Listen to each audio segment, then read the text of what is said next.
안녕하세요, TWN 스트림입니다. 오늘 리뷰할 시계는 태그오이어 아쿠아레이서 300 모델입니다. 지금은 구형이 된 모델이지만 여전히 신형틱한 매력을 가지고 있는 괜찮은 녀석이라 생각해요. 저 같은 경우에는 이제 와치셀럽님 형님분 이렇게 추천을 받아서 한번 구입을 해보게 되었는데, 제가 생각했던 것보다 훨씬 괜찮은 모델이라서 리뷰를 하게 되었습니다.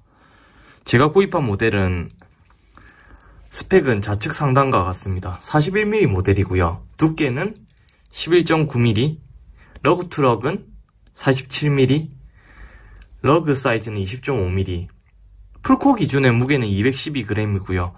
저처럼 손목 한 18cm 내외인 경우에는 보통 160g 정도 됩니다.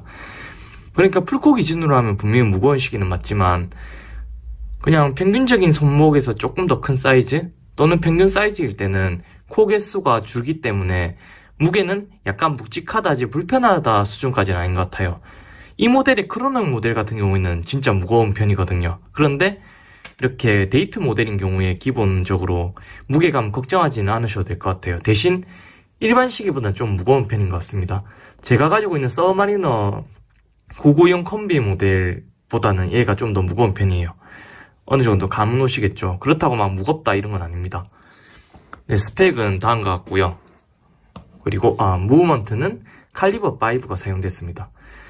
뭐 전에도 그랬고 지금도 그렇지만 뭐 셀리타냐 에타냐 뭐 이런 것도 있고, 뭐 그것들의 뭐 수정이 가해졌냐 안 했냐 뭐 이런 말도 있는데, 실제로는 태그오이어에서 출고되는 이 칼리버 5 기본 모델들도 오차가 어느 정도 괜찮은 편이 많고, 뭐 기본 에보슈 상태의 그런 무브먼트랑 좀 다른 것 같아요. 와인딩 할 때 감도 좀 더 좋고, 아무래도 손을 보는 거겠죠. 다 일일이 다 뜯어서 말한 건 아니지만 실제로 사용했을 때 느낌은 그렇습니다. 무브먼트는 38시간의 파워 리저브를 가지고 있고요. 방수는 300m를 가지고 있습니다. 야광은 우측 사진 한번 참고해주세요. 야광이 막 엄청 밝거나 그런 건 전혀 아닌데, 생각보다 유지력은 제가 착용하고 이제 잠들었을 때 자다가 잠깐 깨도 시간 확인할 정도는 됐거든요. 다만 다른 유튜버 분 말씀처럼 이 숫자 부분 다른 베젤 부분에는 이 야광이 아니라는 점이 조금 아쉬워요. 그렇지만 뭐 실제 다이빙 컴퓨터를 대체한 역할이 아니라 그냥 물놀이 정도 수준? 그리고 저처럼 일반 데스크 다이버들한테는 뭐 화려하고 예쁘고 괜찮은 시계가 분명합니다. 액티비티한 활동에도 괜찮을 것 같고요.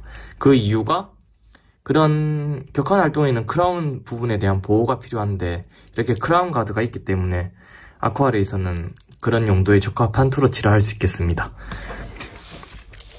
스펙 관련된 설명은 이 정도 드리면 될 것 같고, 한번 이렇게 직접 내관 한번 살펴보도록 할게요. 엄청 반짝반짝거리죠. 세라믹 인서트가 그런 것도 있지만 뭔가 디테일이 엄청 많이 들어갔어요. 한, 둘, 셋, 넷, 다섯, 여섯. 뭐 여러 각이 들어간 베젤도 그렇고요. 유광 측면과 무광 전면.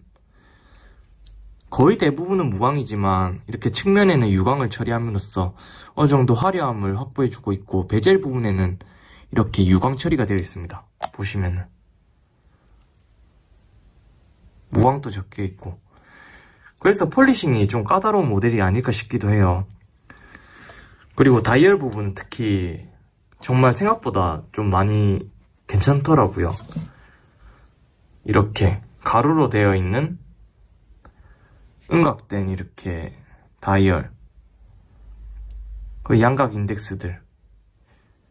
다른 분들 언급하셨지만 뭐 특별한 막 디테일이 들어가고 그런 건 아닌데 엄청 화려해요. 보시면 반짝반짝 계속 반짝반짝거리죠. 보석처럼 막 반짝이는데 투자한 가격 대비 디테일이 많이 숨어있다, 이런 느낌이 확실히 듭니다. 특히 이렇게 스틸을 절반으로 나눠서 처리된 인덱스들은 영상에서도 나오겠지만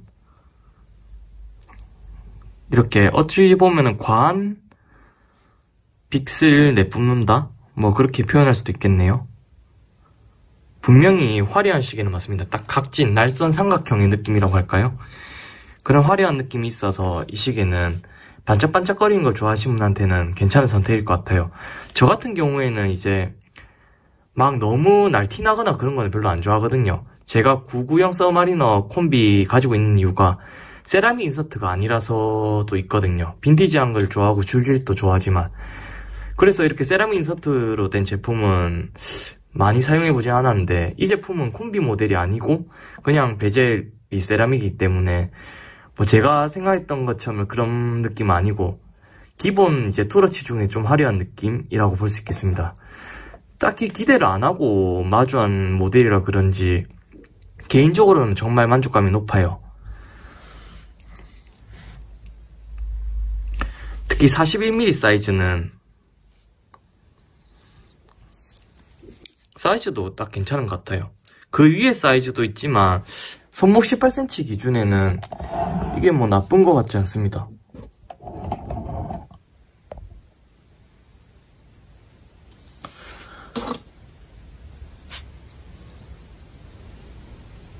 반짝반짝 폴리싱된 부분들도 어느 정도 우수하고, 마감을 뭐 가끔씩 어쩌다 보면 론진이나 뭐 이런 거랑 뭐 오리스랑 이런 말하시는 분들이 있는데, 실제로 보면은 태고웨어 마감이 훨씬 좋습니다. 1대1로 비교해봐도 그렇고요. 마감 부분에서는 깔 수 없는 것 같아요. 실제로 뭐 태고웨어를 부르는 별명 같은 게 있죠. 튜더가 뭐 튜더지 이런 것도 있지만 호이어 이런 말도 있는데, 실제로 시계 생활을 하다 보면은 나중에는 결국에 어느 정도 인정하게 되거든요. 태고웨어는 좋은 브랜드가 맞습니다. 역사적인 정체성을 가진 뭐 모나코도 가지고 있지만, 아쿠아레이서만 보더라도 과거 구형 모델로부터 현재까지 오면서 끊임없이 개선을 하고 디자인적 정체성을 부여하고 있거든요. 특히 이 베젤 부분은 이제 어느 정도 DNA가 정립된 것 같아요. 그런 점에서 보면은 현 시점 이 아쿠아레이서도 괜찮은 선택이 아닐까 싶습니다. 저처럼 이렇게 개인적으로 구입한다면은 만족감 높은 모델일 것 같아요. 물론 이 제품이 당시 리테일가가 몇 년 전에 한 360만원, 350만원 이랬던 것 같은데, 실구매가 그래도 300만원 이상이면은 저렴한 시계는 아니잖아요. 그 제품 새 걸로 구입했더라도 뭐 크게 나쁘지 않았을 것 같지만, 지금 시점에서 어느 정도 이제 가격이 내려간 상황에서 구입을 해서 이렇게 경험해 본다면 투자한 가격 대비 가장 만족감이 높은 다이버 시계가 아닐까 싶기도 합니다. 저라면 이 시계를 적극 추천드리고 싶어요. 우측 사진처럼 제가 이렇게 줄질을 해봤는데도 줄질도 나쁘지 않고요. 저건 잠깐 줄만 대본 건데 실제로 줄질했으면 무게감이 훨씬 줄어들기 때문에 좀 더 편안한 차용감을 즐길 수 있습니다. 물론 오리지널 러버밴드나 이런 게 있지만 가격대가 좀 높은 편이라서 그냥 불소 고무 정도 된 거 호환용 구해서 달아도 괜찮을 것 같습니다. 네, 리뷰나 설명, 스펙이나 특징 이런 거는 이 정도 말씀드렸으면 됐고, 잠깐 브레이슬릿이랑 디테일적인 부분 좀 더 보여드리고 무브 작동 영상 보여드릴게요. 유광 처리된 브레이슬릿 옆면. 브레이슬릿은 엄청 유연해요. 이렇게 다 이렇게 접힙니다. 시계 사실 때 이런 부분도 잘 보시면 좋아요. 브레이슬릿이 이렇게 유연해야지 착용감이 안 불편하거든요.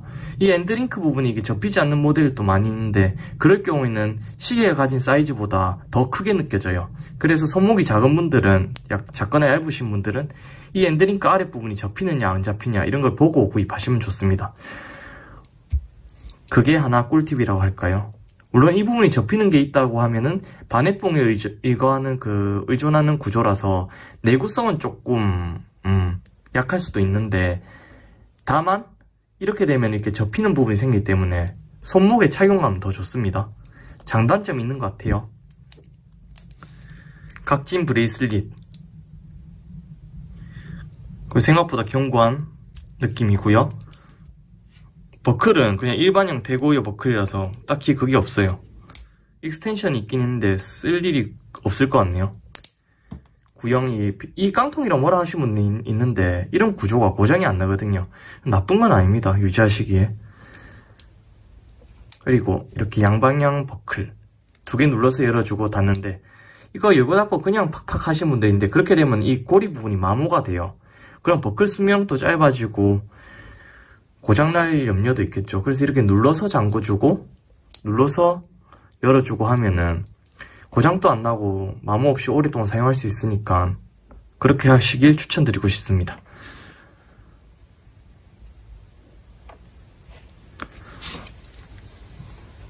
베젤 한번 돌려볼게요.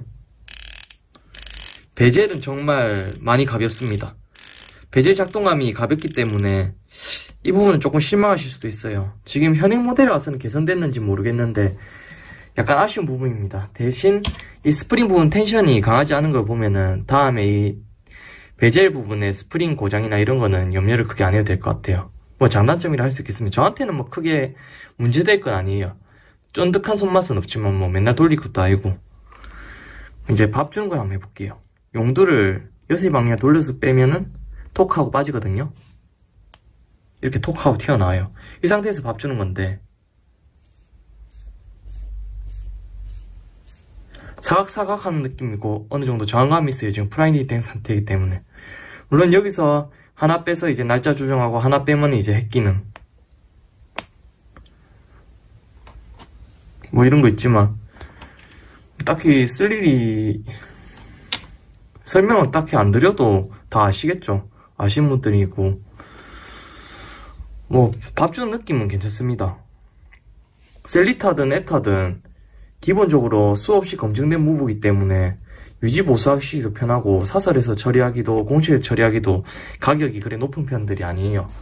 그래서 뭐 취향껏 이렇게 나중에 수리나 하실 때도 오버홀 하실 때도 점검하실 때도 부담이 없는 그런 무브인 것 같습니다.